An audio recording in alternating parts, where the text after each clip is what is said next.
వనస్థలిపురంలో RS brothers mega shopping mall Akkineni Naga Chaitanya మరియు శోభితా గార్లచే September 26న ఘన ప్రారంభం.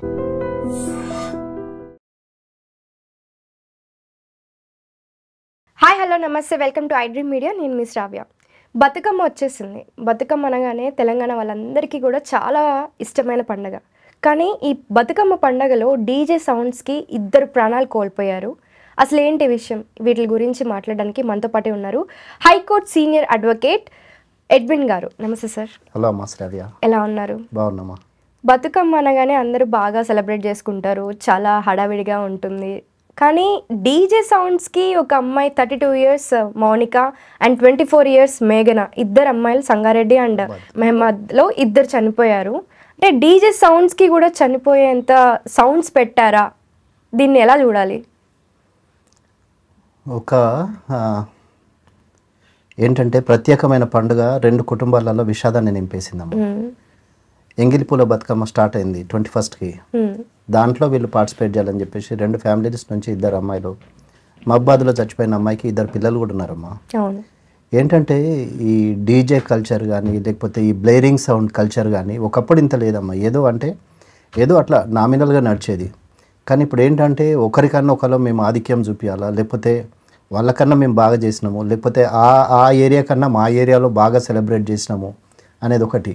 కానీ అది ఎంత density of decibels of sound దాన్ని రిలీజ్ చేస్తుంది, లేకపోతే ఎంత డెన్సిటీ ఈజ్ వ్యాలిడ్, ఎన్ని decibels of sound is permissible అనేది వాళ్ళకి ఏమీ బేసిక్ నాలెడ్జ్ కూడా ఉండదమ్మా. ఏంటంటే ఎంతసేపు ఇప్పుడు ఈ చాలా ప్రొఫెషన్స్లలో చూస్తూ ఉంటాము. ఇప్పుడు ఏంటంటే మన ఏది స్టీల్ ప్లేట్స్కి వాటికి ఏవో రాడ్స్ ఫిట్ చేసేసి వాటితో కొడతా ఉంటే ఏంటంటే లేనోడికి కూడా అసలు నిజంగా హెల్త్ ప్రాబ్లం లేనోడికి కూడా స్టార్ట్ అవుతుందేమో అనిపిస్తుంది. అంత సివియర్గా పెడతా ఉన్నారమ్మా. ఎందుకు అంటే ఇప్పుడు మీరు పెట్టుకునేది ఏంటి, సంతోషం కోసమో లేకపోతే సరదా కోసమో, లేకపోతే ఓకే ఆ అకేషన్ని మీరు ఎంకరేజ్ చేయడానికి, లేకపోతే వాళ్ళ మోరల్స్ బూస్టప్ చేయడానికి, లేకపోతే వాళ్ళని ఎంకరేజ్ చేయడానికి పెడుతున్నారు. కానీ ఇట్లా ప్రాణాలు తీయడానికి కాదు కదా. ఎందుకు మరి వీళ్ళకి బేసిక్ నాలెడ్జ్ లేకనా, లేకపోతే ఇంత సైకోలా బిహేవ్ చేయాల్సినంత నెసిటీ ఏముందమ్మా? ఇప్పుడు ఇక్కడ హైదరాబాద్లో చూస్తే అయితే చాలా పెద్ద ట్రక్స్లలో పెద్ద ఈ సౌండ్ బాక్సెస్ పెట్టేసి విపరీతమైన సౌండ్ పెడతా ఉన్నారమ్మా. ఇప్పుడు ఎంత డెసిబెల్స్ వరకు మనకి పర్మిషన్ అనేది ఉంటుంది? పొల్యూషన్ కంట్రోల్ బోర్డు వాళ్ళకి తెలియాలమ్మా దాని గురించి. అసలు ఫస్ట్ ఆఫ్ ఆల్ దాని మీద పొల్యూషన్ కంట్రోల్ బోర్డు వాళ్ళు ఒకవేళ దాని మీద ఫోకస్ చేయగలిగితే, పర్యవేక్షిస్తున్నారా? అసలు ఎవరు పర్యవేక్షణ లేకనే కదమ్మా. ఇప్పుడు ఎన్ని వెహికల్స్ తిరుగుతూ ఉంటాయి చూడండి రోడ్ల మీద. మీరు ఏ అకేషన్ లో కూడా చూడండి, ఇప్పుడు మ్యారేజెస్ లలో కూడా సేమ్ అదే బ్యాండ్ యూజ్ చేస్తున్నారు. గణేష్ చతుర్థి అప్పుడు కూడా భయంకరమైన సౌండ్స్ పిచ్చి. రీసెంట్ గా ఏంటంటే స్టేట్ గవర్నమెంట్ దాన్ని బ్యాన్ చేసింది, డీజే యూజ్ చేయొద్దు అని చెప్పేసి ఒక బ్యాన్ వచ్చింది, గవర్నమెంట్ ఇచ్చేసింది కాబట్టి. కానీ ఇది ఎవరు కంట్రోల్ చేయాలమ్మా? పొల్యూషన్ కంట్రోల్ బోర్డు వాళ్ళు. ఇప్పుడు ఎంత డెసిబుల్స్ ఆఫ్ పర్మిసబుల్ సౌండ్ అనేది అది మరి అసలు అంటే పొల్యూషన్ కంట్రోల్ బోర్డు దీనికి అసలు దీని గురించి నాలెడ్జ్ ఉందో లేదో కూడా నాకు తెలియదు. కానీ అసలు వీళ్ళకి ఆ లైసెన్స్ ఏమన్నా ఉందా, లేకపోతే వాళ్ళు అంటే ఇట్లా చేయడానికి వాళ్ళ దగ్గర ఏమైనా అథారిటీ ఉందా, లేకపోతే how they are going about all this అనేది that has to be question అమ్మా. ఇప్పుడు 2 ప్రాణాలు కోల్పోయాయి. ఇప్పుడు 2 కుటుంబాలు అనాథలైనారు. ఒక ఆమెకైతే పిల్లలు కూడా ఉన్నారమ్మా. ఇప్పుడు అంటే ఆమెకు ఆల్రెడీ హార్ట్ ప్రాబ్లం ఉందో లేదనేది తెలియదు. కానీ ఇక్కడ ఏంటంటే ఆ బ్లేరింగ్ సౌండ్ తోటి, ఆ వచ్చే సౌండ్ దీంతో వేవ్స్ తోటి కానీ, లేకపోతే ఆ జరిగే అక్కడ ఒక వికృతమైన చర్య అనొచ్చమ్మా దాన్ని. ఏంటంటే అది సరదా కాదు, ఒక ఏంటంటే ఒక సైకో సాడిస్టిక్ ప్లెజర్ వస్తుంది వాళ్ళకి, ఆ ప్లే చేసే వాళ్ళకి. మరి వాళ్ళు నిజంగానే అంటే ఇంటాక్సికేట్ అయి ఉంటారా, అంటే మత్తు మందులో ఉంటారా, లేకపోతే గాంజా తీసుకొని ఉంటారా, లేకపోతే డ్రగ్ ఇన్ఫ్లుయెన్స్లో ఉన్నారో కూడా వాళ్ళని చూస్తే అర్థం కాదు. వాళ్ళు అట్లనే కనపడతా ఉంటారు. ఇప్పుడు అప్పుడు కూడా ఉన్నాయమ్మా చిన్న ఆటోలలో అది పెట్టుకొని, ఏది ఆ పియానో పెట్టుకొని అది పెట్టుకొని నడిపించేది. ఇప్పుడు ఇంతకుముందు మనకి ఏది డప్పు వాద్యాలు కానీ లేకపోతే బ్యాండ్ ఉండేది. ఇప్పుడు ఏంటి అవి పక్కన పడేసి ఈ చిన్నవి పెట్టుకొని నడిచినారు. ఇప్పుడు ఏంటంటే పెద్ద ట్రక్స్లో పెడుతున్నారు, high volume of noise, which is not good for health and which is beyond permissible ఇది. సో దాంతో హెల్త్ హ్యాజార్డ్ ఉంది అని చెప్పేసి వాళ్ళకి ఆ నాలెడ్జ్ ఉంటే అంత చేయరమ్మా. ప్లస్ ఇంకోటి ఏంటంటే వాళ్ళకన్నా మేము బాగా చేసినాం. ఇప్పుడు దేవుణ్ణి పూజించాలా, దేవుణ్ణి గౌరవించాలా, లేకపోతే వీళ్ళందరూ ఒక ట్రెడిషనల్ కల్చర్ని ఫాలో అవుతున్నాం మనము. Engilipula Bathukamma it's an auspicious festival, దసరాకు ముందు చేసుకుంటారు. That was the first day. కానీ ఆ ఫస్ట్ డేనే 2 ప్రాణాలు గాల్లో కలిసిపోయినాయి కదమ్మా. ఇప్పుడు అక్కడ వేరే రీజన్ లేదు, వాళ్ళకి ఇంతకుముందు ప్రీ హిస్టరీ ఉందా లేకపోతే ఫోర్ హిస్టరీ ఉందా అనేది ఏం లేదు. అంటే 24 years చిన్న వయసు అమ్మాయి కూడా చనిపోయింది అని అంటే మరి అది అంటే ఏ వాల్యూమ్లో ఉండొచ్చు, దాని ఆ వాల్యూమ్ అనేది ఎంత హై రేంజ్లో ఉన్నది అనేది ఆలోచించాలా. దీని మీద ఏంటంటే government has to initiate action అమ్మా సీరియస్గా. ప్లస్ పొల్యూషన్ కంట్రోల్ బోర్డు కూడా దీని మీద అంటే వాయిస్ని లేకపోతే ఇవన్నీ చూసేది వాళ్ళే కాబట్టి ఎంత డెసిబుల్స్లో వాళ్ళు వాల్యూమ్ రిలీజ్ చేసినారు అనేది ఒక తరో ఎంక్వైరీ కావాలా, ఇన్వెస్టిగేషన్ కావాలి, అండ్ వాళ్ళ ఆత్మలకు శాంతి కలగాలమ్మా. That's what we pray for.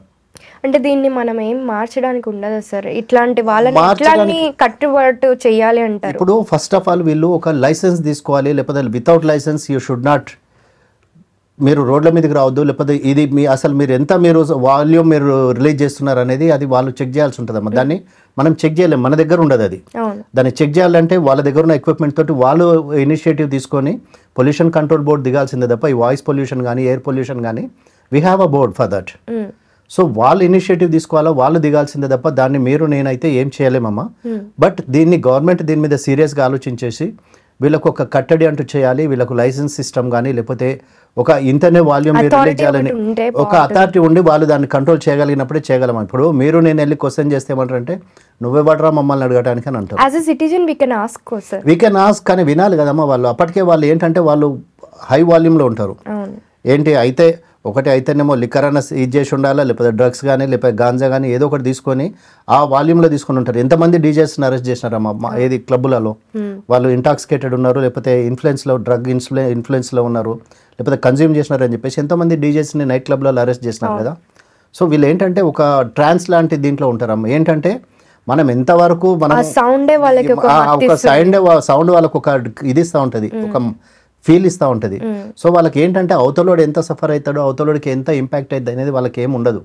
So they go on, వాళ్ళు ప్లే చేస్తూ ఉంటారు. కానీ ఇక్కడ సఫర్ అయింది లేకపోతే ఒక ఫ్యామిలీ అయితే పోయింది కదా, మరి 2 ఫ్యామిలీస్ ఆధారం అయితే పోయింది కదా, 2 మహిళలు అయితే చనిపోయినారు కదా. సో ప్రీషియస్ లైఫ్ కదా. ఇప్పుడు నీ సాడిస్టిక్ ప్లెజర్ కోసం అవతలని చంపే రైట్ నీకు లేదు కదా. మరి ఎందుకు దాన్ని గవర్నమెంట్ అలో చేస్తుంది, లేకపోతే దానికి ఎందుకు కట్టడి లేదు, దాన్ని ఎవరు కంట్రోల్ చేస్తారనేది వాళ్ళు they have to get in to action, the concern boards. అది అమ్మా. సో ఈవెన్ నాయిస్ కూడా మనుషుల్ని చంపుతుంది అని ఒక కొత్త విషయం తెలిసింది ఇప్పుడు. సీరియస్లీ సార్, అంటే డీజే సౌండ్స్ ఒకప్పుడు వేరేలా ఉండేది, చనిపోవడం అంటే వేరే రీజన్స్ తో చనిపోయేది. అంటే ఇప్పుడు ఎట్లా చనిపోతుంది, దేనికి చనిపోతారో కూడా ఎక్కడి నుంచి వస్తుంది, ఎందుకు ఇది అవుతుంది, ఇంపాక్ట్ అవుతుంది అనేది కూడా తెలియట్లేదు. కానీ this is really a shocking thing to know. అంటే అందరూ సెలబ్రేట్ చేసుకునే సందర్భంలో ఒక ఆస్పిషియస్ అకేషన్ కదా, ఒక మంచి అకేషన్ లేకపోతే ఒక జాయ్ఫుల్ మూమెంట్ అది. అంటే వాళ్ళ బెస్ట్ క్లోత్స్లో వచ్చేసి బెస్ట్ అటైర్లో వచ్చేసి బెస్ట్ ఇది చేసేసి వాళ్ళు ఆడుకుందామని ఎంతో సరదాగా వచ్చిన 2 ప్రాణాలు గాల్లో కలిసిపోయినాయి కదా ఫ్రీగా, for no reason and for no fault of these. వాళ్ళ ఫాల్ట్ లేకుండా వాళ్ళు ఫ్రీగా చచ్చిపోయినారు. దీన్ని ఎవరి మీద రుద్దాలి, ఎవరు ఎందుకు తీసుకుంటారమ్మా, ఎవరు దాన్ని రెస్పాన్సిబిలిటీ ఎవరు తీసుకోరు. ఇప్పుడు పోలీస్ కేసు బుక్ చేస్తారు, వాళ్ళ మీద బుక్ చేస్తారు, వీళ్ళ మీద బుక్ చేస్తారు, కేసు బుక్ చేస్తారు, ఓకే. కానీ ఇప్పుడు దాన్ని అక్కడ కేసు బుక్ చేసినంత మాత్రం ప్రాబ్లం సాల్వ్ కాదు కదా శ్రావ్య. వాళ్ళ మీద ఒక కట్టడి అనేది రావాలా, లేకపోతే వాళ్ళకు అంటే వాళ్ళని ఒక బైండింగ్ ఫోర్స్ అనేది ఉండాలా, లేకపోతే వాళ్ళు ఇంకెన్నైనా చేసుకుంటూ పోతారు కదా. ఇప్పుడు ఇంతకుముందు మనకు జరిగే ప్రొఫెషన్స్లలో డీజే పెట్టొద్దని ఒక జీవో వచ్చింది, that's okay, well and good. కానీ ఇప్పుడు ఊర్లలో ఎవరు ఇంప్లిమెంట్ చేస్తారమ్మా. ఇప్పుడు పొలిటికల్ ఇన్ఫ్లుయెన్స్ కావచ్చు, లేకపోతే మనీ పవర్ కావచ్చు, మజిల్ పవర్ కావచ్చు, లేదు వాళ్ళకన్నా మాది ధూమ్ధామ్ ఉండాలా, లేకపోతే వాళ్ళకన్నా మాది చాలా ఇట్లా పవర్ఫుల్గా ఉండాలా, లేకపోతే దీంతో నేను ఇది చూపించాలనుకుంటున్నా. కాంపిటీషన్స్ ఎక్కువైనాయి, వాళ్ళకన్నా మేము ఎక్కువ చేయాలి, వాళ్ళకన్నా మేము గ్రాండ్గా చేయాలి, వాళ్ళకన్నా మా దగ్గర ఎక్కువ క్రౌడ్ రావాలి, మంచి డీజే పెడితే వస్తుంది, అక్కడ ఏది డాన్సింగ్ నడుస్తుంది, భక్తి కంటే కూడా ఈ కంపారిజన్ కాంపిటీషన్ ప్లస్ ఇంకోటి ఏంటంటే ఒకరికొకరు పోల్చుకోవటము. ఇప్పుడు ఒకప్పుడు భక్తిగా తయారైంది, కానీ ఇప్పుడు ఏంటంటే షో ఆఫ్ అయిపోయింది. మోర్ దాన్ భక్తి ఇది షో ఆఫ్ కింద వాడుతున్నారు కాబట్టి విచ్ ఈస్ నాట్ గుడ్ అమ్మ. మన కల్చర్ని మన ట్రెడిషన్ కూడా అఫెక్ట్ చేస్తుంది కదా. ఇప్పుడు వీళ్ళు పాడే పాటలు వినపడవు, బతుకమ్మ పాటలు వినపడవు, ఈ డీజే సౌండ్ ఎక్కువ ఇదైతే ఉంటుంది, డైర్ అవుతూ ఉంటుంది. ఇప్పుడు అక్కడ సరే బతుకమ్మ పాటలు పెట్టినారా, దేవుడి పాటలు పెట్టినారా కాదు, కానీ వాల్యూమ్ కంట్రోల్ లేనందుకే కదా ఇప్పుడు వాళ్ళిద్దరు హార్ట్ అటాక్ తోటి లేకపోతే హార్ట్ ఫెయిల్యూర్ తోటి చనిపోయింది. So which has to be controlled or which has to be cut down drastically. ప్రజలు కూడా ఇదొక సందర్భాన్ని ఎగ్జాంపుల్ నిజంగా ఇప్పుడు అక్కడ ఉన్న వాళ్ళు క్వశ్చన్ చేసి లేకపోతే అక్కడ ఉన్న వాళ్ళు మాకు ఇది అవసరం లేదంటే అక్కడ అంత సివియర్ గా ఉండకపోయేది కదా, వాళ్ళు కంట్రోల్ ఎగ్జాంపుల్ గా తీసుకొని నెక్స్ట్ అంటే ఇక్కడ నుంచి అన్న దీన్ని కంట్రోల్ సెలబ్రేషన్స్ కన్నా దీన్ని ఒక లెసన్ గా తీసుకోవాలమ్మా. తీసుకుంటే ఇట్లాంటివి కొంత కంట్రోల్ అవుతాయి, కొంతమంది ప్రాణాలను మనం కాపాడుకున్న వాళ్ళం అవుతాం. Yeah sir, thank you so much. Welcome అమ్మా.